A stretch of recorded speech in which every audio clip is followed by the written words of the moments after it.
This is Locked On Sports Atlanta, and it's time for the Atlanta Football Party, only on Locked On Podcast Network, your team every day. Atlanta Football Party, your home for the best Atlanta Falcons football talk. It's local insight you can't get anywhere but right here at Locked On. I'm your host, Tenitra Batiste. Alongside me are longtime Falcons analyst Jarvis Davis, Locked On Falcons host Aaron Freeman, and 11 Alive anchor Maria Martin. From the first whistle to the final drive, FanDuel makes the NFL playoffs even more exciting. Right now, new customers can bet $5 and get $300 in bonus bets if you win your first bet. Visit FanDuel.com to get started. And of course, our Atlanta Football Party is part of the Locked On Podcast Network, your team every day. So the Falcons search for Jimmy Lake's replacement is underway. We'll discuss and we'll talk about all the pontificating going on about where 18 will land. We're also going to give out grades to the offense and talk about the upgrades they need to make this a top 10 offense. But first, let's talk about that search for the man the Falcons need to actually get a defense, a real defense. That said, the process is underway. The Falcons search for a new defensive coordinator. Obviously, the Falcons have announced all along the way throughout the week who they've interviewed so far. So they've officially interviewed Wink Martindale, the DC for the Michigan Wolverines. Jeff Ulbrich, of course, who's the interim head coach for the Jets. And of those two, you may be thinking like, and again, those are the only names we have right now, so we're pontificating on those. Of those two, kind of where are you leaning, Jarvis, as far as which one of them should be the DC for the Falcons and which one of those is maybe not your first choice? So I guess it's a 1-2 of who's your A and who's your B as of now.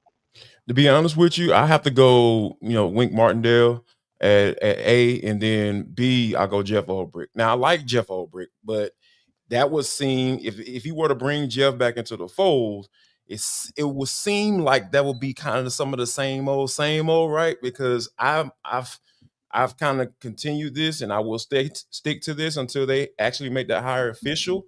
They need somebody that wants to come in and set a new mindset, right? Like a culture type situation, belief system on the defensive side of the football, because it's just been too passive for too long. And I think that, you need someone that a different voice, an outside voice, outside of that Falcons type of circle voice that can come in and say, you know what, here's what we need to do. And a prime example of that is that I can use that I would use is Dan Quinn, right? When he was here, soft coverage, cover three, that was his thing. But when he went to Dallas, he got the opportunity to switch it up. He had to change it up because he had personnel out the wazoo, right? Yeah. He had those edge rushes. He had Michael Penix to play around with. So when you think about having different weapons and happened to come in and establish a culture, Quinn had made that necessary adjustment as a play caller and said, you know what, here's my personnel, and here's what I want to do. Here's what I want to do, be able to do, run and hit, be aggressive. I can do that through my play calling as well and be able to establish a culture on that defense. And he was able to have some success. So I think whoever it is, they need to come in and establish a culture.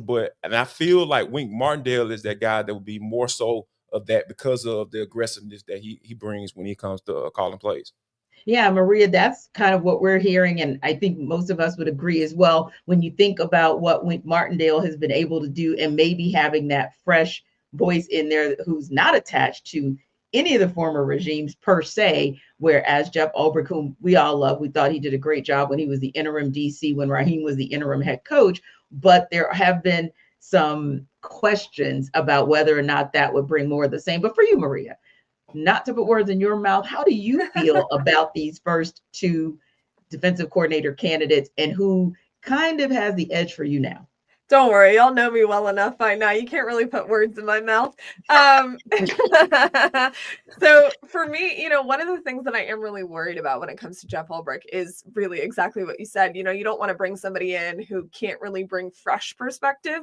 Now, since he's left the Falcons, obviously, and has been in New York, your perspective changes a little bit, but your core philosophies and who you are typically stay the same in football. You get new ideas no matter where you go and who you learn from, but at your core, you're pretty much the same. And one thing that I think is a little bit worrisome about that is Jeff and Raheem are super tight. Like that is his guy. And so if you were going to put money on something right now, I would say that Jeff is a pretty strong candidate in this search, just given the fact that their relationship is as strong as it is, the history that the pair of them share. But do you want history to repeat itself? That's a really good point, a really good thought. And that was honestly the pause when Raheem Morris got hired. A lot of people thought, is this going to be the same thing that we saw before under the Dan Quinn tree? Dan obviously doing a great job now as a head coach with the Commanders now that he's moved on. But, you know, that's my concern with Jeff. Not to say I don't think he's a great coach. It's just, I think that the Falcons, especially with where they're at defensively, the players that they have in there,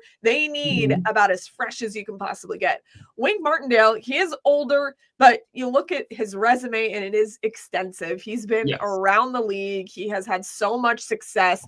I mean, there are extensive videos about why he was a genius when he was with the Giants, and he does something so well in his defensive scheme that the Falcons have lacked for a really long time, and that's getting after the quarterback. He will come up with a million creative ways to create pressure with players that don't really have that.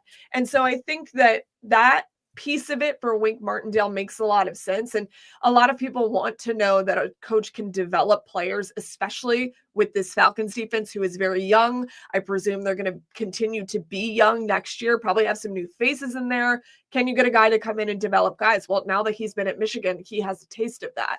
So I think the developmental piece is there for Wink. I think that the creative piece on defense and the aggressiveness, which aggressive is what you want from this Falcons defense, and we have wanted it for years, and he is one of those guys that can do that.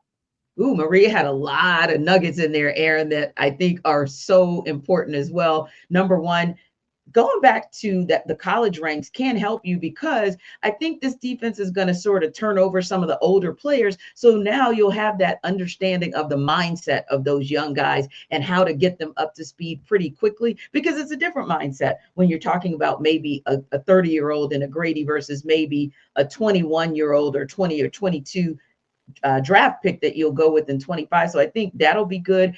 I remember watching the Rams game Monday night, and I'm like, dang, like they went off. Like Sam Darnold looked like he didn't even know like his own name, because like Sam Darnold, T. Is that really his Kirk name? Cousins was smiling somewhere. Know his name? Yeah, I think he was literally somewhere going, and who am I, and where am I, and what am I doing? Yeah. No, Kirk Cousins was at a Hardee's smiling. I'm just letting him. Yeah. Oh yeah, for real. Yeah, that was probably his favorite day of the month, or the last 2 months, if you would, after October. Seeing Sam Darnold look like that. But I think a part of it was because of the creative schemes that the Rams were throwing at him left and right, where he thought it was one thing, it was another. So you can get that from a Wink Martindale as well. And yeah, Aaron, I think if you can get someone in here that has a different mindset, and as far as we know, he does, and he will, that might be another big reason to lean into him versus Jeff Ulbrich. But I'll let you tell me your A versus B. Yeah, I think of these two candidates, you would look at Wink Martindale as probably the preferred one, just because, you know, as good a person Jeff Ulbrich is, as good a coach as he has been, you sort of look at his resume and you wonder, okay, what is it that I'm supposed to get excited for? Because like when you look at the success those Jets defenses had in New York, you probably attribute a lot of that to Robert Saleh more so than Jeff Ulbrich. And you're just like, what exactly is Jeff Ulbrich bringing to the table? Not to diminish his ability as a coach. You just sort of look at that and you just go like, I don't know what I'm like. I know he's a good linebackers coach, but I don't really know if he's a good defense coordinator, because the one time he had to kind of stand on his own in New York this past year when Robert Saleh got removed, that Jets defense took a major sort of step back. So I think when you look at these two candidates, you do look at Wink Martindale as probably the preferable one, just piggybacking on what Jarvis and Maria have said, bringing a different mindset, a different philosophy to this defense, a very aggressive philosophy, maybe a little too aggressive when you look at sort of Wink Martindale in the past, you know, where like he's going to bring cover zero blitz if the game is on the line. And we've seen the Ravens and the Giants lose some games because he's maybe a little too aggressive at the end of football games. But I do think when you look at Wink Martindale, and I think Maria touched on this, like he's a player's coach, and like some of the falling out he had in New York with Brian Daboll was because Brian Daboll's a very demanding coach, I guess is the kindest way to put at it, and he will chew out his players. And Wink Martindale was always kind of the, you know, it was kind of a good cop, bad cop situation. Wink Martindale was always kind of the good cop in that New York situation, and their working relationship sort of fractured in that regard. I don't think you have to worry about that in Atlanta, just because I think Raheem Morris is also a good cop and Wink is a good cop. So I think that makes it make a little bit more sense when you put them potentially together, even though they're two sort of defensive philosophies are sort of very different in that mind. So I think Wink Martindale of these two would probably be the preferred choice, but I feel like, you know, and we may talk about this later, I feel like there may be better options for the Atlanta Falcons moving forward than either one of these two guys. Yeah, because I think we've heard the rumor mill has said that Robert Saleh might be one of those. So if you could get the guy who really installed that successful defense for the Jets versus the guy who was under him, you probably go for that particular guy. So another thing that I wanted to ask you guys about, and we kind of touched on this Monday, but kind of touched on it in a different way. And we talked about the whole idea of a scapegoat. So when you think about one of these hires, because again, that's all we know about right now, do you think that any of them might make Jimmy Lake in some way, shape, or form, Maria, look like he was the scapegoat in his firing? I mean, it's possible, you know, there's always a possibility when it comes to a first-time coordinator getting fired. It's the easiest thing to do. When you talk about experiment with Jeff Ulbrich, and, you know, Aaron was just mentioning, you look at his resume and what do you get excited for? That's kind of what we thought with Jimmy Lake. It was the same mentality with that. It's like, where are you proven in the NFL to be a defensive coordinator? And so that thought and that mentality is, if it doesn't work out and the defense isn't doing great, he's the guy that's going to fall on the sword for everything. And, you know, I think it was easy for Ra to get out there and say, I put my hand in this a ton the second half of the year, and look where we've improved. And I felt like that was coming for Jimmy. And to be fair, when you don't really put a lot of resources in the draft on that side of the ball, ones that can give you almost immediate playing time, which as you look at the 2024 draft class and all of those rookies, you understood that they were really not going to contribute right away. So especially on the defensive side of the ball, talking about a Dorless, a Braylon Trice, you know, all those guys, there isn't a time to really give them to develop those players. So that's where Jimmy Lake could fall into the scapegoat type of situation. But, you know, again, I think it comes down to whoever comes in here is just going to have to develop people. That's the pieces that are in place for the Falcons. And I think this defense is going to look a lot different. So it is possible, yes, although we won't see that really come to fruition until really the beginning of next year. Yeah, I think Maria is onto something there where, you know, it would be easy to look at, you know, not to sit here and say that Jimmy Lake didn't quote unquote deserve to be fired, but they didn't get the job done. But you also look at the situation that he sort of inherited, where the Falcons really didn't do much to address their defense. Their biggest additions this offseason were James Smith-Williams and Eddie Goldman. And then when the draft, where you were like, hey, we need some more help on this defensive side of the ball, you don't address the cornerback position, you don't address the safety position, and then you go with three, you know, upfront guys that are all projects that aren't necessarily immediate contributors. And so you look at that and you say, well, like, you didn't really give Jimmy Lake a good hand to sort of deal with. And I think when you look at this situation where you bring in someone like Jeff Ulbrich, where, again, some of the things that we've already talked about, you just sort of go like, okay, why is this different now than what it was before? Right. As opposed to Wink Martindale, if you bring him in, at least you're saying like, okay, we need a sort of infusion of energy here. So I think if the Falcons at this point were to hire Jeff Ulbrich, it would make Jimmy Lake look a lot more like a scapegoat. Yeah, and I think when you look at that piece in terms of the scapegoating, yeah, it's obvious that he would be the scapegoat, but I mean, you're a first-year DC with no NFL experience. And I wanted to go to something that Aaron, you said, in part, Maria, you said as well. I think that as you look forward, and I don't think he's going to be a full-on scapegoat, Jarvis, because I think that it's going to be obvious. They just needed to get somebody new. But Wink Martindale also gives me like Dean Pease feels. When I say that, just meaning he came in, he was able to get those players to kind of play outside of themselves. He was able to develop them. And we saw a lot better defense than we thought we were going to get, just in case somehow that front office doesn't go defense like they should again in free agency or in the draft this upcoming season. Yeah, and the more you all mentioning, like Maria talked about with the whole, not necessarily prioritizing the defense, in the draft and stuff like that, and not really setting Jimmy Lake up for success, right? Because there's a case to be made in that world too. So I feel not only you need to get an experienced guy to be able to bring the juice, like Aaron talked about, to inject some energy into this defense from a mindset, different type of, outlook or perspective of how you're supposed to play defense. And, not only that, but bring in players as well. Some guys who can come in and have an immediate impact. Think about like a defensive player that has come in and have an immediate impact for the Falcons in it from the draft. Like, you got to think about it, and that's not good. So I think, not only getting an experienced guy in, all you got to bring in some dudes as well, like period. And that's on Terry. Yeah, it certainly is. Now, the Falcons do have some more candidates headed to Flowery next week. We'll talk about whether we feel like they're a fit or not when we take it under further review. This episode of our Atlanta Football Party is brought to you by FanDuel.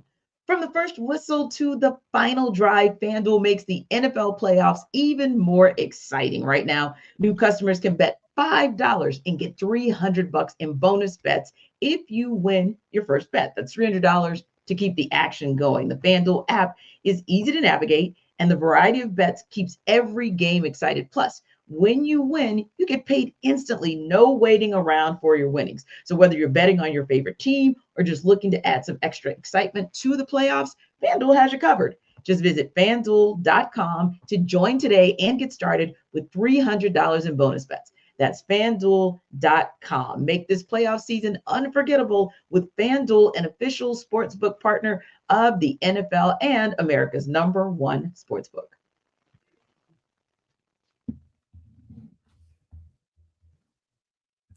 So, Maria, we've got some more candidates that are expected to interview with the Falcons next week for defensive coordinator. According to multiple reports, Steve Wilks is one of them. When you look at Steve Wilks, we've talked a lot about what the resume looks like, and especially in the last 3 to 5 years, the success or lack thereof for some of the candidates. What are your thoughts on Steve Wilks and why he might be a good fit for the Falcons or maybe not? I think Steve Wilks is an excellent person to throw into the mix for the defensive coordinator opening. And I think one thing to remember is that he does have a pre-built-in relationship with the Falcons. He was at training camp in July. He interviewed for the head coach opening when Raheem got it.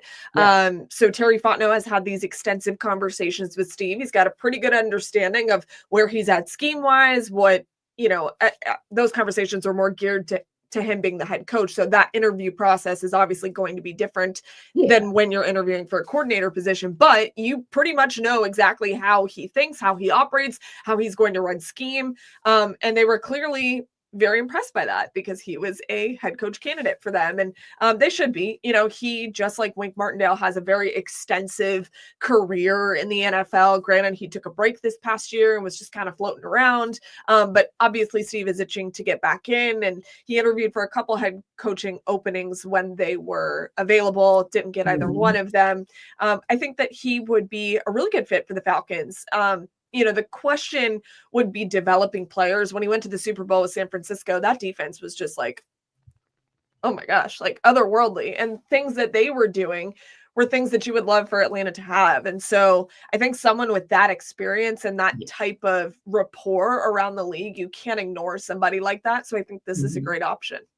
Yeah, and I like him as an option as well. Aaron, we were talking last segment about scapegoating, and I think everybody felt like Steve Wilks was the scapegoat, for the San Francisco 49ers. So it's almost like you want to take that piece away, just that final piece of what they did, or in the 49ers' opinion, the defense didn't do under Steve Wilks, because when you look at the rest of the resume speaks for itself about whether or not he'd be a viable fit for the Falcons.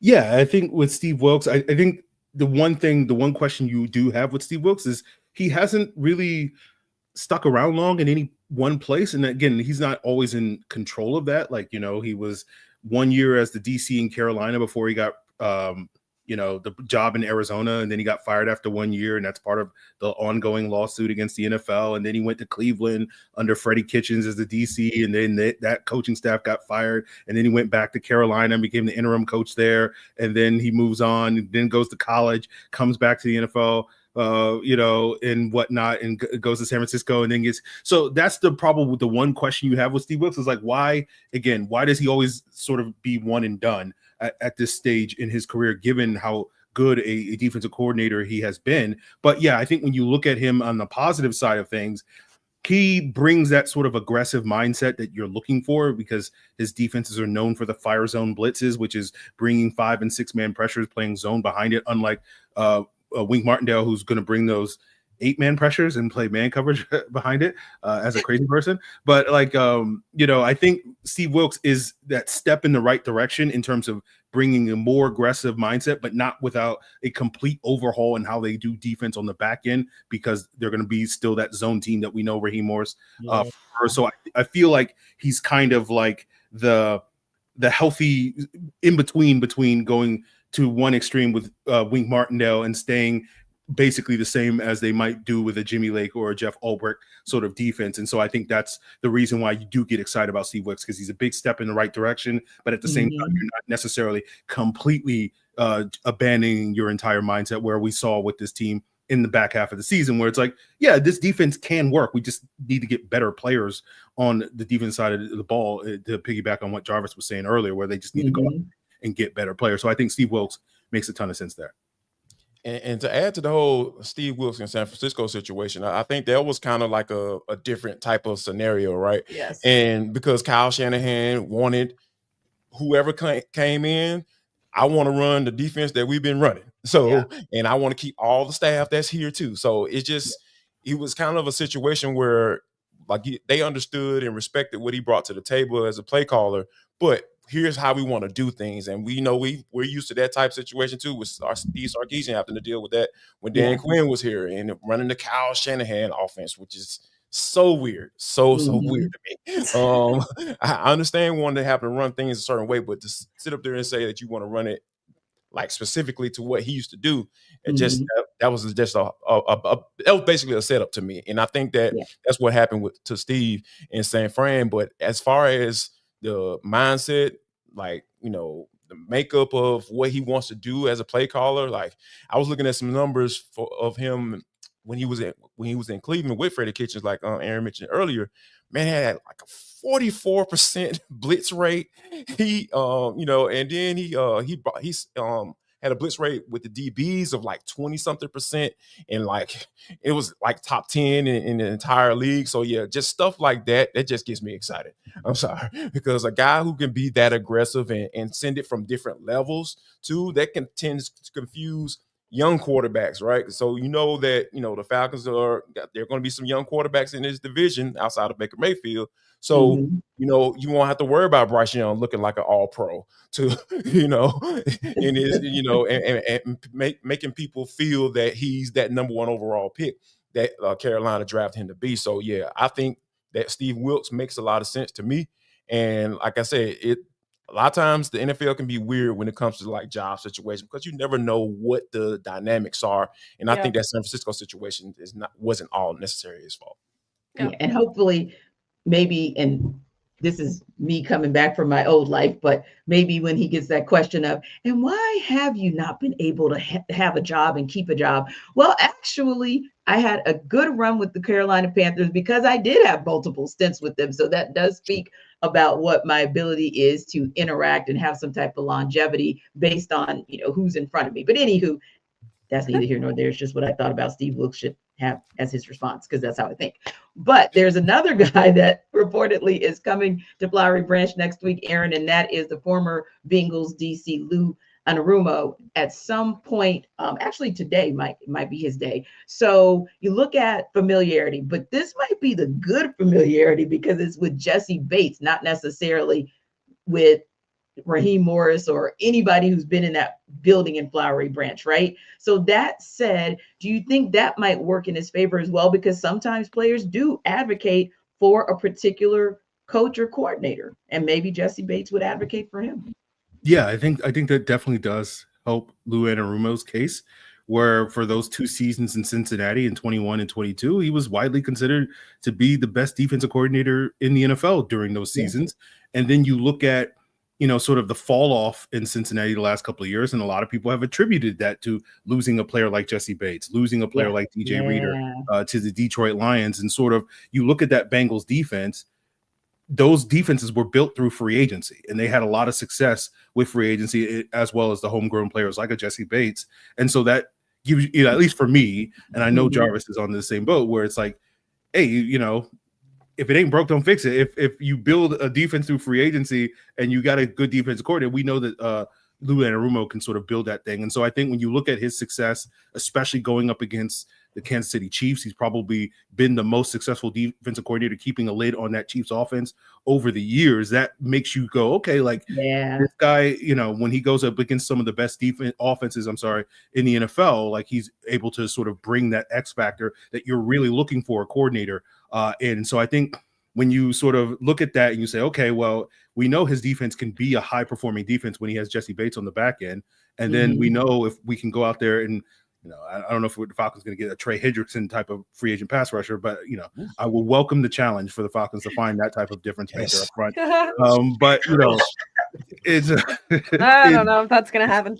Yeah, I'm not going to hold my breath, Maria, but, one person can dream, right? Yes. And we know you're marrying Beyonce. Don't worry, we didn't forget. Maybe the Bengals will trade Trey Hendrickson. I don't know. We can dream at this point. It's January. Who cares? Sure. It's January. Let me dream. Dream big. Yeah. So I think you can make a case where like, oh, this is the path to having one of those top defenses that we saw the Bengals have in those 2 years where they were making Super Bowl runs. Mm-hmm. Yeah, I think familiarity is a mother blanker. You know what I'm saying? Like that's the don't look at me. Don't look at me like that, T, please. I got you. I got this. So, but yeah, the reason why I say that is because like we understand like the whole dynamic with coaches being familiar with each other. Hey, I go here. Like look at like the Rams is a prime example, like Raheem Morris. So those guys are in the corner office kicking it like, yeah, man, I'm gonna get another shot at being head coach. Zach, you want to roll with your boy? Yeah, man, I got you, man. Hey, Jimmy, hey, can I come along too? Can I tag along? Hey, hire me, coach. Yeah, Jimmy, I got you, bro. Yeah, first year, all that, I got you. But so I think that works the same when it comes to players as well. If players have familiarity with the scheme. They look at how successful they were in those particular positions. I think that Lou has some because I feel like one of those questions, we're talking about HR questions, like what would you be able to do with what we have currently on our roster? Hey, I know I can get Jesse back to this Pro Bowl, all pro type level. I know he was close. He got votes this year, but like I know I can get him back to a level where he's going to be first team all pro. Like we understand that. So and I think there may be a situation where he can maybe squeeze some juice out of a guy, and you bring a guy like Richard Grant back. Now he's going to free agency. He say, hey, I can work with this guy too. Here's why. Here's what I'm doing. So I think that it kind of opens up a box that, with Lou having that familiarity, being able to say, hey, I can work with these players, with the guys that you currently have. And if you can figure out a way to get Trey Hendrickson, or if you want to say, hey, give a call to Khalil Mack, you know what I'm saying? We know you should have been on our team, baby, a long time ago, but hey, the Raiders made a great decision, and drafted you, and, try to do it that way via free agency. I feel like, Lou can really put himself in good favor and potentially getting his job. All right, we'll have some more conversation on Anarumo on the other side, and we're going to talk about whether or not 18 is going to be on the move and where he might land in next up.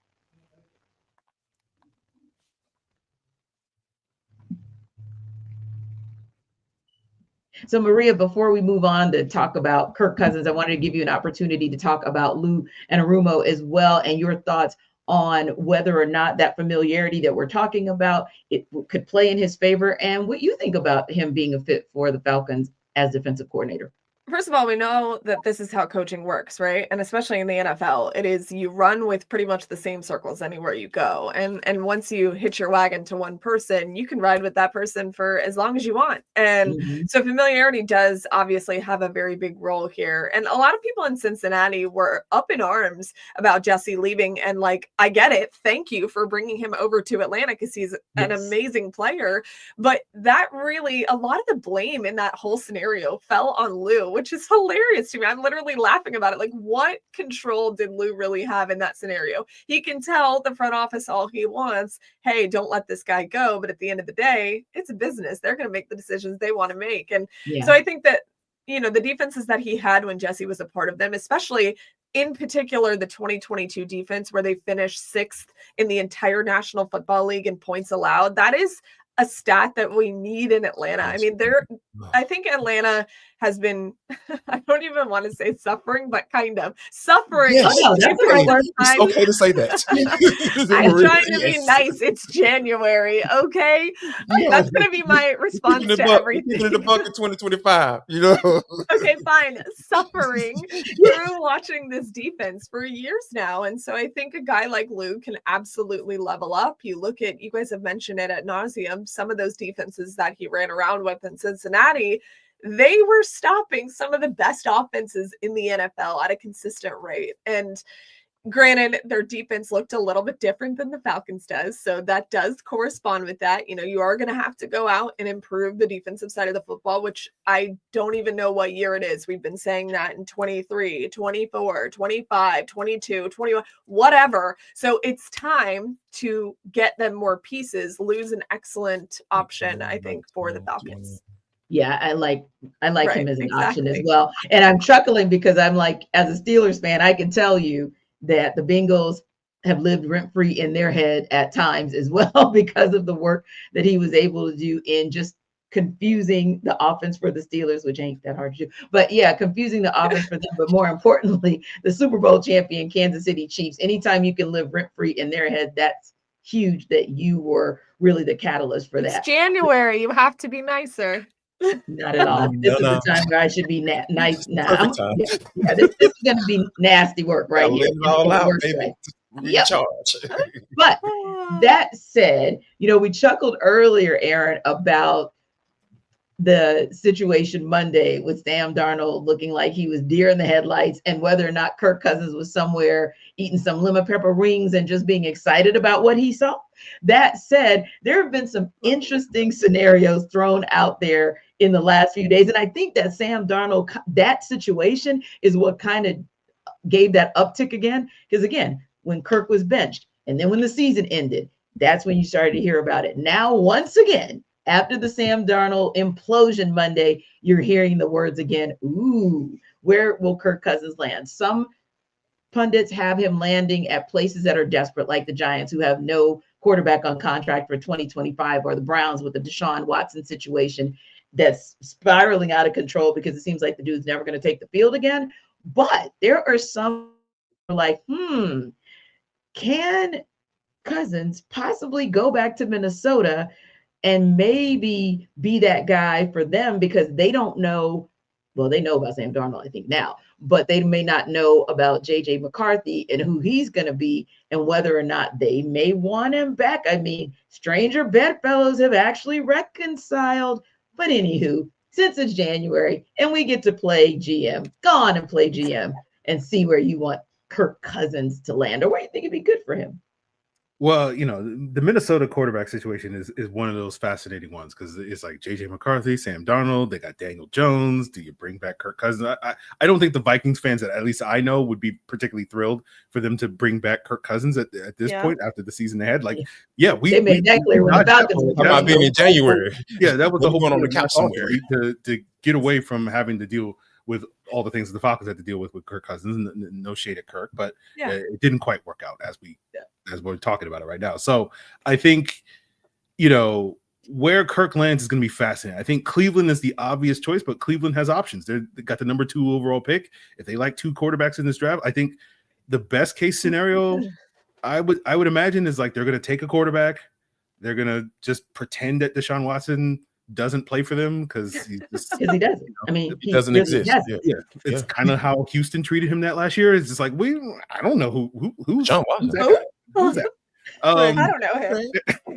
So he's going to be on the roster somewhere, locked away in a closet in the Cleveland Browns facility. So I think as long as he's by himself, I think for Cleveland they would love to get a young quarterback and have Kirk be the bridge. I don't know if that's a situation that Kirk would love, but yeah, you know, I think Kirk is basically going to be stuck in a situation where that's just kind of how it's going to go for him. So I think probably Cleveland is the best place just because of the familiarity with Kevin Stefanski, the fact that, their offense still needs a lot of work.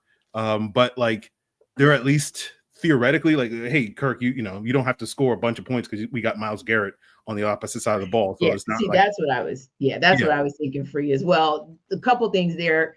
And I want you to kind of answer this before we move on to Jarvis. But when you talk about Myles Garrett openly talked about the fact that the Browns front office better get it together or he's out.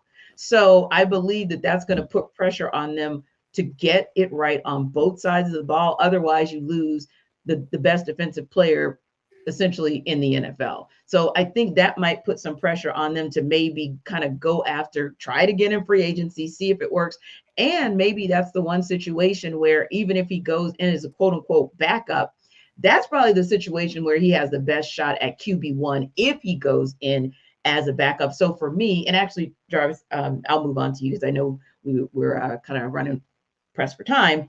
But with you, a lot of these situations and scenarios that people have put out there would still have him potentially as a backup. But I think if he's going to be a backup, he's going to be a backup somewhere where he can sniff being QB1 again. Yeah, it has to be, right? Because when you think about, the quarterback class, it's Cam Ward and Shedeur Sanders, right? Okay, more than likely those guys gonna go 1-2, like Aaron mentioned. Cleveland may say, hey, Shedeur, welcome on in. The Titans may fall in love with Cam, or the Titans may fall in love with Shedeur. And those they flip flop. So when you look at the quarterback needy team, you talk about the Raiders, Jets. They have to figure out what they want to do at the quarterback spot, because if they don't love anyone, you would assume that they're going to pass on this quarterback class. So teams who are going to pass on the quarterback class and try to figure it out next year, they have to look at a veteran to say, at least attempt to say, hey, we're going to try to win some football games. And I think that, maybe the Jets may be a situation. I don't know, they may be burnt out on veteran quarterbacks, who think they really still have a lot left in the tank. And it seems like Aaron Rodgers might be, walking out the door, or that interview with Pam Oliver seemed very sobering. And I'm not used to seeing Aaron Rodgers like that. So I feel like the Jets may be a good spot for him to land, and be able to move on that way. My whole thing is with all of this, right? All of this, just pontificating, as T eloquently put it, he has to agree to it. And I'm interested to see how he's going to play ball, because I feel like that comment by Terry Fontenot to say, hey, we're comfortable with him being the backup quarterback, I'm sure that was a message to not only the league, but that was also a message to Kirk himself. Like, hey, bro, if you don't want to doggone wave that doggone clause, Jack, here's where you're going to be. The money's already spent, bro. The money's already spent. So it's up to you. It's on you. And I think for those reasons, I feel like he might play ball. I mean, it's up to him, but it's also like legally up to him. Like he actually has all of the cards in his hand, I stand by what I said. I think it was last week or the week before. Like, I actually do believe that Kirk is going to get traded somewhere, because nothing indicates that he wants to sit there and just hang out with Michael Penix and twiddle his thumbs no matter how much you're paying him. That's just not the kind of quarterback that Kirk is. It's not the way that he's navigated through his profession and all the years that he's played in the NFL. Yes, of course, we know he has to agree to the trade, but there are going to be options, because quarterback is such a hard thing to get right. Look at all the teams that need one right now. And with this being such a weak quarterback draft class, there's going to be a lot of teams that are quarterback needy that would like a bridge type of player. That's what Kirk is. He is a bridge. I don't think that the Jets make sense simply because they just experimented with a veteran with an Achilles situation. Why would they do that for the second time in a row? That doesn't make any sense to me. Jets. True. No shade. This is the Jets, but this is also yet another older quarterback who had an Achilles issue. And let's be honest, Kirk, when you're playing the tape from him in a Falcons uniform, it's not the most enticing thing for teams. That part. Might want to play some other tape if you're going to convince them, if you're his agent. But you know, he's an excellent bridge quarterback. He's towards the end of his career. The age, what he just put on tape in Atlanta, not great.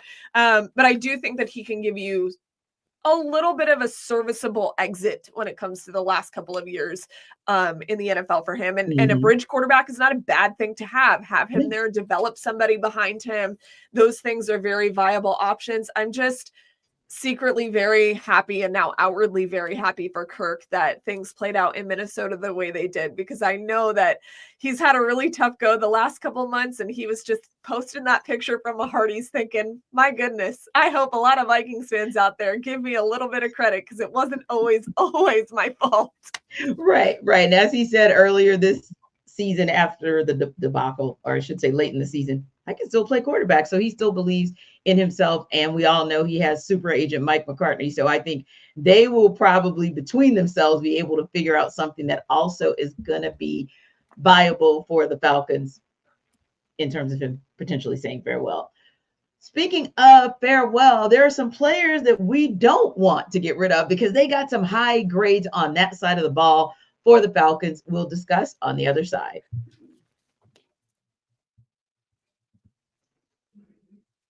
This episode of our Atlanta Football Party is brought to you by Gametime. So, love going to live events, sports, music, theater, or comedy? Well, I know I do. And one of my favorite memories was attending a concert last year.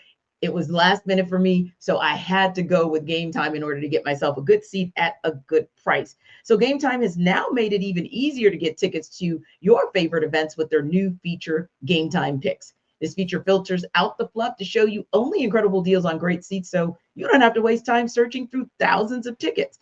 And another thing, I was looking for tickets maybe a year and a half ago for a game back home in New Orleans, and again, got amazing seats for my nephew and me for the Bayou Classic in the Gametime app. So with Gametime Picks, you can find amazing deals, and you can even see the view from your seat before buying. And the super deal is particularly impressive because it offers great seats at unbeatable prices. So take the guesswork out of buying tickets with Gametime. Download the Gametime app, create an account, and use code LOCKEDON for $20 off your first purchase. Now, terms do apply, but again, create an account and redeem code LOCKEDON for $20 off. Because what time is it? It's game time.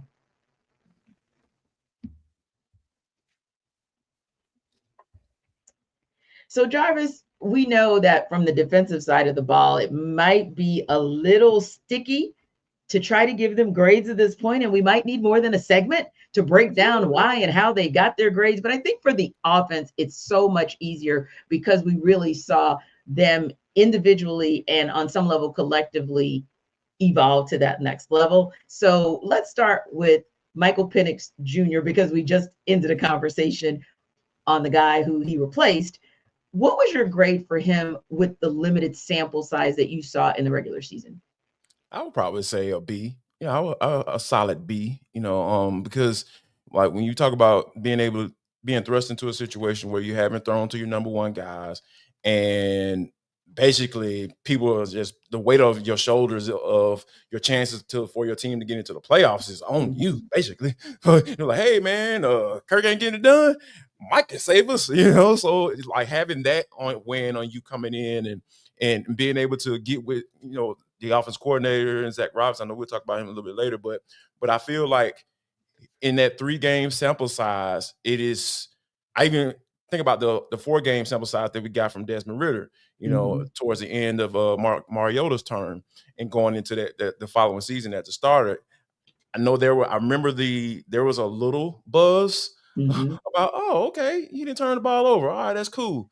But This is totally different from that. Like, not only did he had some turnovers, and I'm still sitting up here like, okay, yeah, this dude got it. He got it. He understands. And what I mean when I say that is like being able to make your wide receiver one, who he was drafted to be, look like wide receiver Look like one. it, yeah. Like Drake looked like that dude when Nine was throwing him the rock. So I think that, yeah, I would have to give him a B, a strong B. How about you, Maria? What's your grade for Michael Penix Jr. in the limited sample size we saw in the regular season? It's January, so I'm gonna give him an A- because I like I it. want to be nice.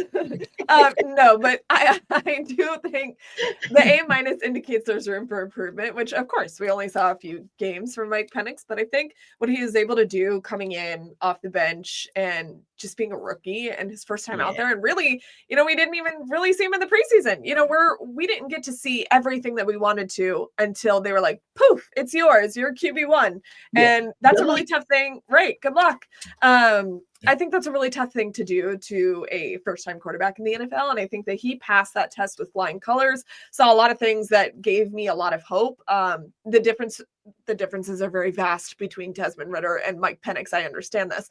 But one of the biggest differences is that Mike showed you things where you're like, that is going to be successful. That's going to take the Falcons into the playoffs. That's going to make Drake a consistent 1,000-yard receiver. Some of the throws that I think a lot of quarterbacks can't make in the NFL, and yes, I will repeat that, a lot of the quarterbacks in the NFL can't make, Mike did. And the sample size is small, but that gives you a lot of hope. So A-, he was off and running with that offense, and everybody looks super comfy. So I think this is a team that can make the playoffs if they can make some other fixes with him at quarterback. Yeah. What about you, Free? Grade for Penix? Yeah, I'll go A-. I would probably be a B if I was just looking at it in a vacuum, but I think Maria is right with the context, given the circumstances, not getting the preseason work, not getting first team reps, being thrust into the middle of a playoff race. I think it went about as well as you could realistically expect for a rookie quarterback. It wasn't perfect. That's why I can't give it an A+, but it was like, to me, given the context and the circumstances that he was thrust into the lineup and basically thrown to the wolves and go, hey, go save the season. And it's like, okay, I'll do my best. And, he almost did, if other things had gone the right way those last 2 weeks. So I give Michael Penix an A-.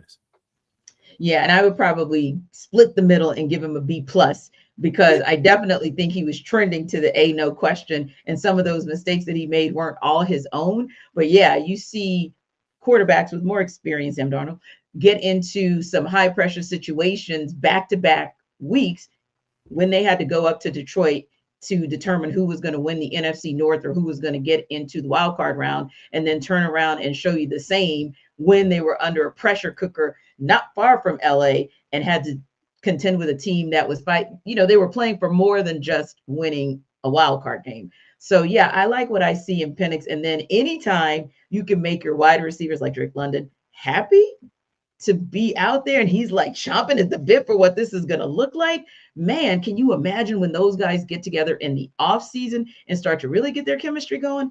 I just can't wait to see it. But speaking of his guy, Jarvis, Drake London, what's the grade?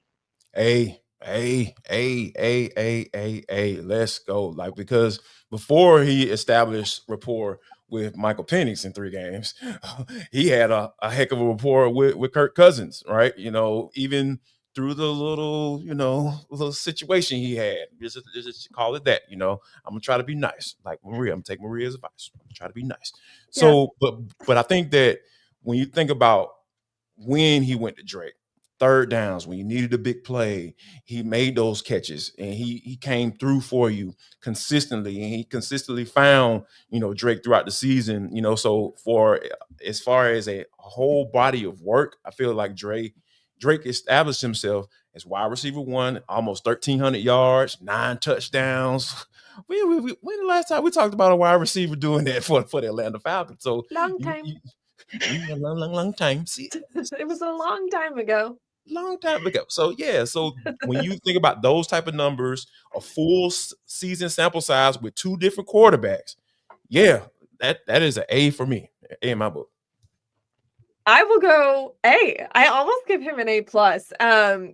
He was one of a duo of receivers that they both almost had 1,000 yards. However, Drake was the only one that got 1,000. Mooney was obviously very, very close. You know, Drake is in the infancy of what I believe to be a really great NFL career. And he's always been a quarterback away. And poor Drake, you know, he's sitting there. I don't want to say poor Drake because he's so young into his career, but, you know, he's been in this quarterback carousel where it's like, just show that I have the opportunity to be this otherworldly receiver. And he hasn't been given that opportunity. Marcus Mariota and Desmond Ridder, come on. Like, he was never given a chance to really show what he can do. And something that Tanitra and I were talking about on Sunday that I think is such an important piece of all of this is the Falcons are lacking attitude. And what I mean by that is there's not really like an edge player. There's not an edgy player to infiltrate the attitude that you need to win. You need a guy that can get on the field and talk some ish and, you know, lower the shoulder and be a little spicy. Drake shows glimpses of that. And I actually appreciate that from him. And I think that if you're going to talk your talk, you better back it up. And Drake fully can do that. I'm so excited to see what those two, Penix and Drake London, can do together because they're such a fun duo already and just got started. Yeah, for me, I'm going to be a little harder on Drake just because I hold him to such a high standard. I'm going to give him a B+. I think he played well this year. He lived up to my expectations of what he would do sort of as the number one in this offense. I don't think he like necessarily exceeded my expectations because I just already thought like, yeah, he's going to put up numbers in this offense. That's what, you know, good wide receivers do in this offense. You see that with Sean McVay in LA and whatnot. So I think Drake did exactly what I thought he was going to do. And so for 1,000-yard season? Yes. Okay. I thought he was going to get, I think I projected him. Like I actually projected him at like 99 catches. He finished with 100. I think I projected him at like 1,240 yards. He finished with like 1,270. And I think I projected him at like 8 touchdowns and he had 9. So I was like, this is exactly what I thought we were going to get for Drake London this year. So. That's not a fair grading system. If somebody does a good job and you expect them to do a good job, you punish them for it. That sucks. Is it B+ punishing? I just yes. B+ is punishing. When you hear everybody else on this show giving A's, and for me, I'm gonna give Drake. Be mad. It's okay, Free. Be mad. You'll be all right. But we're mad. How dare you not give Drake? Because here's the thing. Drake London deserves, in my opinion, an A+ because of just what Maria said. That's why I was chuckling so hard, because my number one thing is, forget the stats. Is he a dog? Is he somebody who, when I go to the SWATs, I can take with me and I'm gonna be good? Absolutely. And if you're from Moon Park, California, and you went to USC and you light skinned and I can take you to the SWATs and get back up. We are good. We're gonna talk more about the grades that we're given on offense when we come back.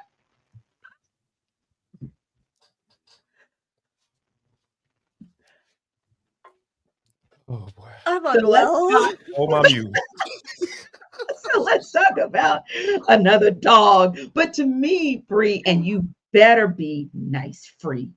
Don't you be a harsh grader at all. That's your warning. Because when we're talking Bijan Robinson, to me, he's like a quiet assassin. Like, I would still take him to the SWATs. I'd still take him there to the Ninth Ward of New Orleans. But he's going to be like my quiet assassin, where he's going to smile, but cross him and he's got something for you. What is the grade for Bijan Robinson? Well, no, A+. No, I said this all season long with Bijan. No notes. Like he did everything I wanted him to do.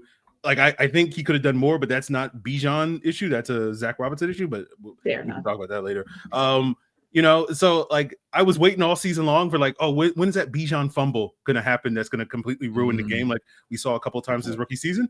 Never happened. I'm like, okay, I got no notes, Bijan. You did everything. You were getting, 12-yard gains when like guys were penetrating 4 yards into the backfield. You were catching the football with one-handed highlight reel grabs, making guys miss, all that stuff. So A+ for Bijan Robinson. He was the best player on the team this year. No notes. Jarvis, how about you? Oh yeah, I'm going A+. Like the thing that really stands out to me when I watch Bijan play is that he turns -2, -3, -4 sometimes, like Aaron mentioned, into like +3, +4. I know that might not seem like a lot, but when you think about the overall, 20,000 foot view of a game, like it matters. It matters. It's the difference between being in second and long versus, second and 7. You know what I'm saying? Like that is a huge thing when it comes to what Zach Robinson is doing and looking at his play sheet. Like, okay, all right, he saved me that one. He saved me that time. So let's try to figure out a way to move these chains. So yeah, it's A++ for me. And yeah, I just pray for that man's health, because this is going to be an exciting run watching 7 run the rock. Indeed. What about you, Maria? A++++ with some stickers and some smiley faces if we're in elementary school, because this dude, he honestly, he deserves so much praise. And like, I feel like sometimes he gets a lot, but I still don't even feel like he gets enough. When you draft a running back as high as Bijan was drafted, all of us were thinking, are you sure? Like, yeah. I know he's good, but like that's kind of high for a running back. But now, you can't draft him high enough. The kid is unbelievable. I think that he just has so much in front of him. And, those second effort situations that you guys are talking about, you see on a consistent basis. It's not like once in a blue moon Bijan gets extra yards. It's the yards after contact that are so impressive. He is 100% a go guy. He'll do anything you want him to do, from blocking, from actually being where he's supposed to be on the field, which was kind of an issue, honestly, his first year. There were a lot of times where I thought Bijan just wasn't all mentally there. And that's part of, I'm talking about with football, that's part of, the learning curve of the NFL. But I think the step up that he made in his sophomore season makes me want to give him all the stickers and pluses. And we knew that he's naturally very gifted, and him on the football field that's an easy A. But when the effort is there and when you've seen growth, give him all the accolades. He's so fantastic, and sky's the limit for Bijan, and especially the Falcons when he's on the field. Yeah, ask Bobby Wagner how much he improved in blocking. Oh, and by the way, he actually never talks ish on the field ever. I actually asked him that question once, and he was like, "No, sometimes I just smile." And I was like, "What?" Like, it's just because he can speak quiet assassin. Play, Yep. Killers move in silence. That's exactly what he does. So he gets an A+ to infinity for me as well. All right, let's talk about this O-line. So I'll give you guys, because we only got a couple of minutes left and we might have to save some for next week. But when you look at the O-line, maybe just give them a quick grade and a quick reason why. Maria, we'll start with you. No, I think you should start with Jarvis on this one. Go ahead, Jarvis. Okay, fair enough. JD, get him. You on the spot. I'm scared of you. I'm going. I'm going to go. Oh gosh, I got to go B+. I'm going B+. Because here's why I'm not giving it an A, because there's still some deficiencies. If I go from an individual standpoint and break down each player, right? Except for Chris Lindstrom, I have nothing to say about Chris. Chris is my guy. He all pro. Like, I can't talk about all pro, being, having deficiencies. So, but yeah, I think overall as a group, when you have a 1,400 yard rusher, 14 rushing touchdowns, my goodness, that means like, hey, I think Bijan Robinson's long was maybe like 30 some yards, I believe. So that means that they're running it in on first and goal and second and goal and third and goal. They're punching that bad boy in when people know they're actually running the football. So that was the improvement that I wanted to see coming into the season for them guys, to establish themselves as, hey, they can run the ball really well. Yeah, I need to see some numbers behind that. So we saw that this year. So yeah, I'm giving them a B+, but like overall, yeah. From an individual standpoint, that's why I can't get them an A. All right, so Aaron, we're going to start with you because Maria's going to take us out and get us in our happy place. That said, Free, what's the grade for the O-line? I'm going to go B-. I think the O-line overall did a good job. I have some notes, right? Like some of the short yardage issues, some of the, it's like certain matchups where it's like, this is not going to go well for this offensive line if they have to block this guy. Unfortunately for the Falcons, they didn't have to deal with like Max Crosby and Micah Parsons, so we didn't necessarily have to have that grade ruined and whatnot. So I think this offensive line made a big step from last year, where I thought they were very underwhelming and a big reason why the run game was not as effective last year. But I can't go higher than a B- just because I have some notes. I'll go B. That's a happy place, just like a solid B, because that's room for improvement. I also do have some notes, and I think that, the Falcons' bread and butter this year was the stretch play, and I think that whenever they were running the ball efficiently, they were able to be successful, and it was hard to do that a lot when they were getting behind the sticks and they were in 3rd and 1,000,000 more oftentimes than we would like to admit, I think, throughout the course of the Falcons season. So I think consistency on offensive line also can only help you in any scenario, and they have been consistent just in the bodies that they have on the offensive line. So that really helps you a lot. And, towards the beginning of the year, we were talking about them potentially being one of the best offensive lines in the entire National Football League. They were able to protect really well. I think pass protection can certainly improve for that group, and that's what they're going to have to do next year when you have Michael Penix, who's going to sling it around a lot. Yep, exactly. So I'll fall in the middle and give him a B as well, because when you have Chris Lindstrom, that gets you up no matter what you do. And Matthew Bijan, and I know that Aaron has a lot of expectations for him in 2025, but I think that he showed improved this year, and I think he can only go up. Thanks to our everydayers for making the Atlanta Football Party your first listen of the day. Be sure to stop by Locked On Falcons with your host, Aaron Freeman, as your second listen, along with guest analyst Jarvis Davis, and check out Maria Martin, host of Sports Extra on Sundays on 11 Alive. It's going to be a movie all the time. We'll see you next time.